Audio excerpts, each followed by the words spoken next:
What the heck? How do I get into this lock? I need to rekey it, but if you look in the back, there's no screw holes. There's no hole to poke here. That's not a hole, that's a dent. How the heck do we get into this lock? Let a locksmith show you what's going on here. This is a Weiser lock. So if you do not have a working key, you have to pick it.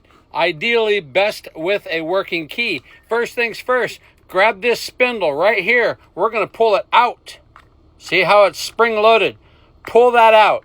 We're then going to put in the key right here. We're going to turn the key, keep that pulled out. We're going to turn the key at about 3 o'clock or 4 o'clock. This will pop out. So as I turn the key, I'm pulling towards me.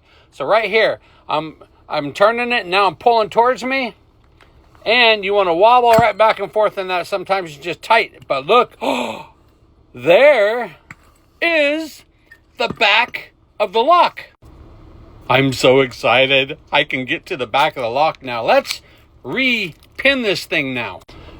First things first, we're going to remove this clip. Make sure to hold this clip or all of a sudden you're going to hear a little noise in the van like that. You're going to hear a little noise in the van and it's going to go tink and you'll never find it again. Use the existing key. Let's turn it. Let's get that plug follower in there. Let's get that core out of here and it's fighting back. So see how it fights back like this sometimes, right? Sometimes it fights back. Let me show you why that is not pushing out. Notice the taper on the back of this plug and notice this gap right here. So as we try to push this through, these pins and springs up here want to try to slide down that ramp. They want to try and lock in right here. And this is not a good idea. So let me show you how we get past that. And here is the plug follower that I actually have thinned down. But you can see there's a thickness difference. So let me show you what I do.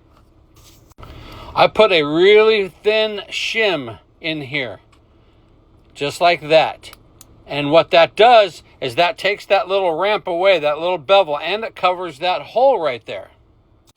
Then I grab that shim, I push it through, and it acts as a little bridge right there. Whammo. Everything comes right out of the lock at that point. And my favorite part.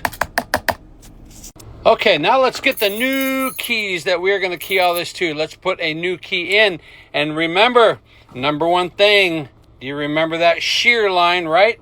We have to pin this up and make sure that shear line is flat. If it's flat, then this key will turn. If it's not flat, it won't. So there's pin number 1. Nice and flat. Let's go to pin number 2. Oh yeah, looking good. Okay. Here we go, pin number 3. And if we put the right ones in, again, it's going to be flat like that. Let's go to pin number 4. Oh yeah, just like Mama used to do it. And now let's go to pin number 5. There we go. And again, we're going to put this back in, but remember we have that shim right there. So I'm holding that shim, the backside with my thumb. That way the plug follower moves, but the shim does not yet, right? And there we go, whammo. Perfect. We are all the way through. Let's see if this key now works. Pull that key out. And right here, here's the test. Booyah.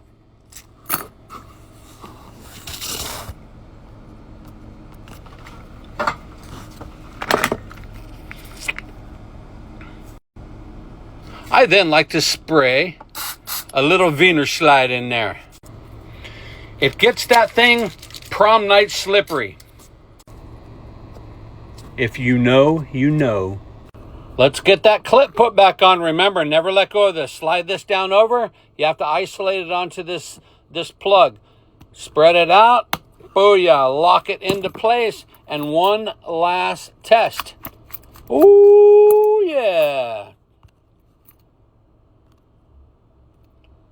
Now let's reinstall it. All right. Put the key in. I put the key right now halfway in. That way it doesn't spin while you're doing things. I then pull that spindle out, right? Remember that spring-loaded piece? Pull that guy out. You see where the Bible lines up right there? That's going to be perfect. So here we go. I got that key halfway in. I line up that Bible. As I push in, now I push the key all the way in, and I start turning. And remember, at about 4 o'clock, See how it locked in there? About 4 o'clock, it pushed back in there. Still got the spindle out. Turn it all the way back up top. Now you can go ahead and release that spindle. Pull that key out, and this is all the further that this lock turns. And now we have a working rekeyed doorknob. If you want to learn the business the right way, locksmithblueprint.com.